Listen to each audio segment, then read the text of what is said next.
Hello, I'm Hayden Penn, and I'll be evaluating the effectiveness of the New Deal on the American economy through GDP, unemployment rate, and inflation rate. To begin, I'd like to give some background on the Great Depression. The Great Depression and the legislation is something that completely altered the whole of the United States. I first became interested in this topic when I went in depth on it during AP United States History. Discovering the true depth on the time period showed me how low a country can go on economics. To give more context on this topic, the Great Depression hit the nation in 1929. This period of economic struggle stayed persistent until the early 1940s. This period led to a complete deterioration of the nation's social, economic, and political fabric. This complete destruction held the nation in a chokehold of unemployment and starved civilians. The president during 1929, Herbert Hoover, tried to introduce legislation to bring the nation out of the Depression. This was futile because his tariffs only pushed the nation further into the rabbit hole they were in. Eventually, the progressive left took power through Franklin Delano Roosevelt, who I may refer to as FDR. He introduced the leftist ideas of the New Deal. The New Deal was a rollout of programs that attempted to rehabilitate the state of the economy. Now my literature review. The first paper describes the impact of South Korea's court decisions on the current happenings of imperialism. The author uses examples from throughout history and buttresses his argument through a great deal of historical research. The author uses topics like foreign judgments, the 1965 Claims Agreement, and the Statute of Limitations. Webster gives an important point of view on how imperialism is an ever-present force in the world and what effects it has on the countries that have been colonized. The economic effects of the Sri Lankan article really helped to mix historical research and economic research. The article looks at the qualitative data found from Sri Lankan strife, and it includes things like ethnic conflicts, military buildup, and a few other similar events. This continued usage of qualitative data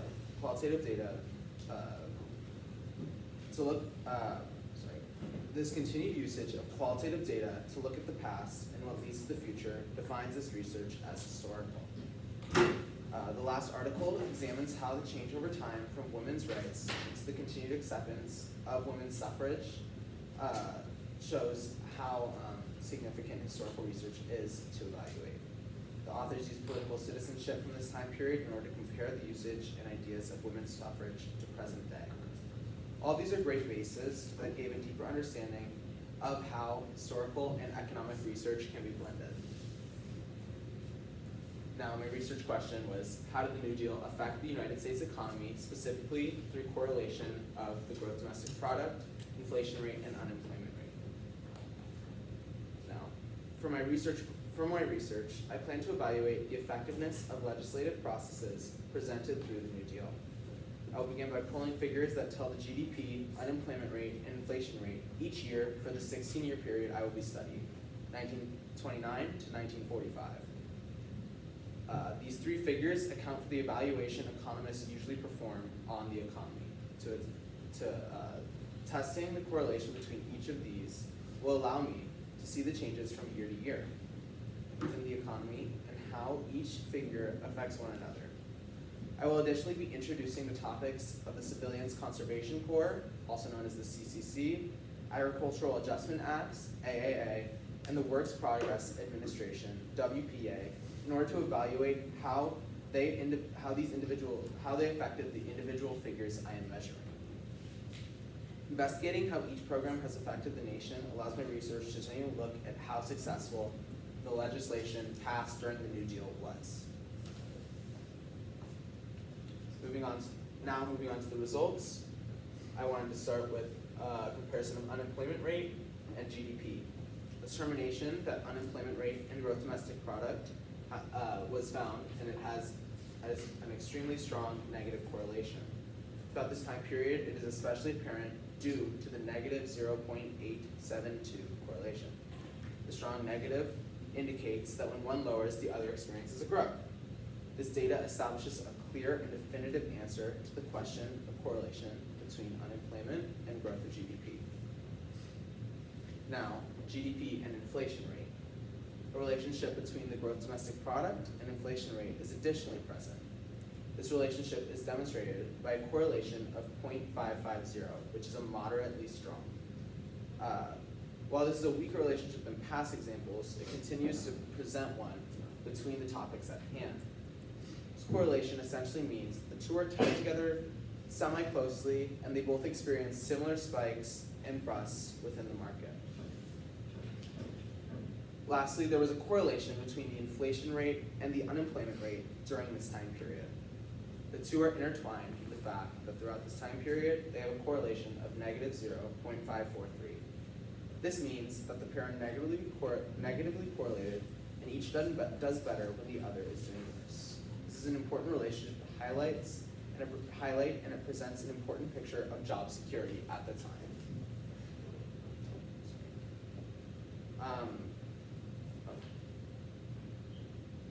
In addition to correlating all three of my figures, I assigned actual major events that happened throughout this time period. I wanted to include many events to really see how not only the New Deal affected the nation, but additionally how the rest of the time period was affected by forces outside of legislation.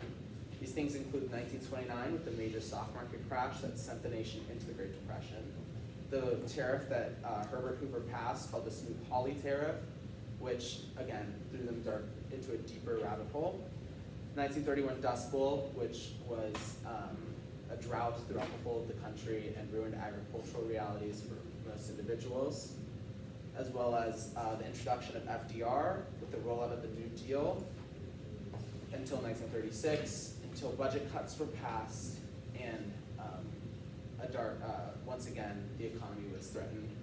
And then the end of the Dust Bowl of 1939, as well as the war machine with production coming from the World War II efforts. Now moving on to my discussion. The correlations throughout prove that a cyclical reality of the economy was rehabilitated by the New Deal. Observing these climbs and lowers within the correlations additionally allows us to see the slumps and climbs of the Great Depression. It is important to show how certain bills and actions affected the nation. It's important to recognize the harsh drops in economic realities due to the events like the 1929 crash, Dust Bowl, and Hoover's poor legislative process. Now, during my research, I chose to additionally evaluate how the Civilian Conservation Corps, Agricultural Adjustment Act, and the Works Products Administration affected the gross domestic product, inflation rate, and unemployment rate. The Civilian Conservation Corps and Agricultural Adjustment Act were both passed in 1933. More specifically, the AAA was May 12, 1933. The CCC was passed on March 31st, 1933. And lastly, the WPA was signed into law on May 6, 1945.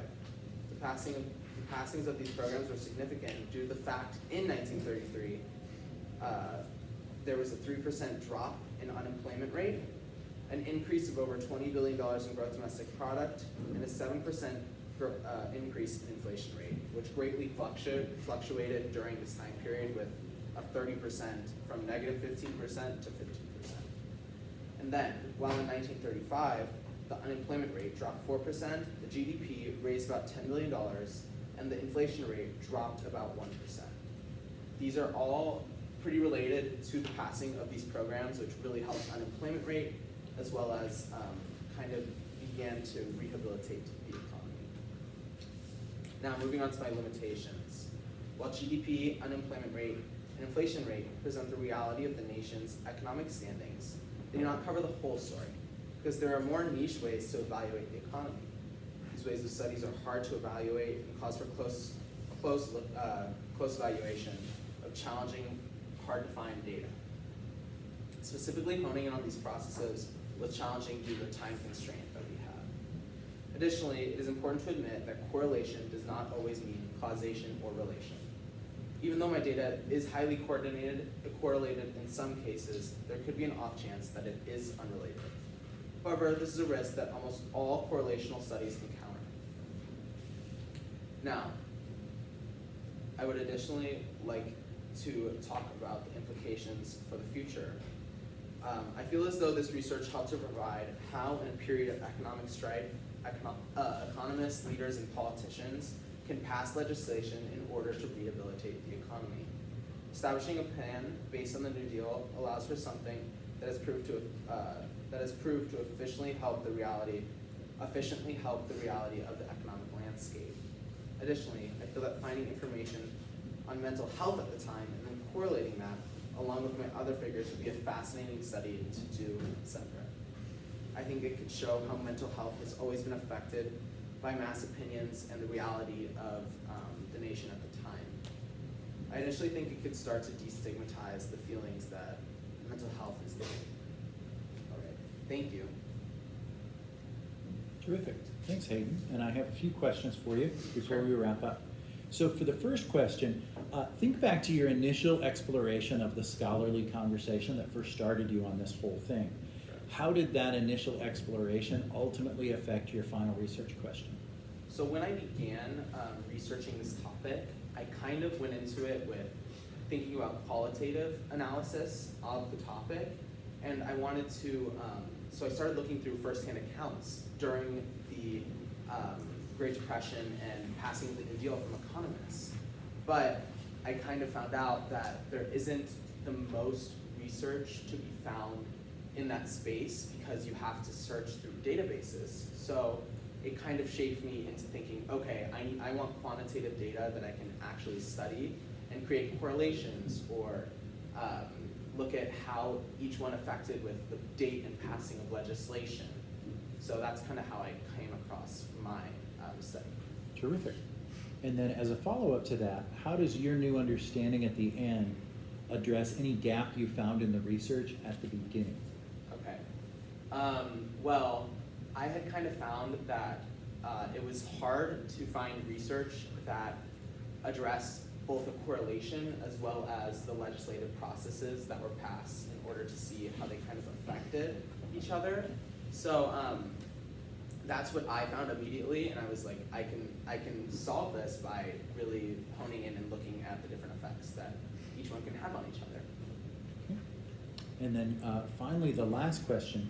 If you could revisit your entire research process, is there anything that you would do differently, and why would you do it differently? Yeah, for sure.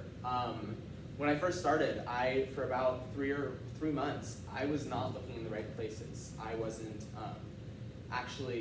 I didn't really have an idea of what I wanted to do. So I was looking through databases which had hundreds and thousands of first-hand accounts, but those in the end obviously didn't really affect my research. I mean, I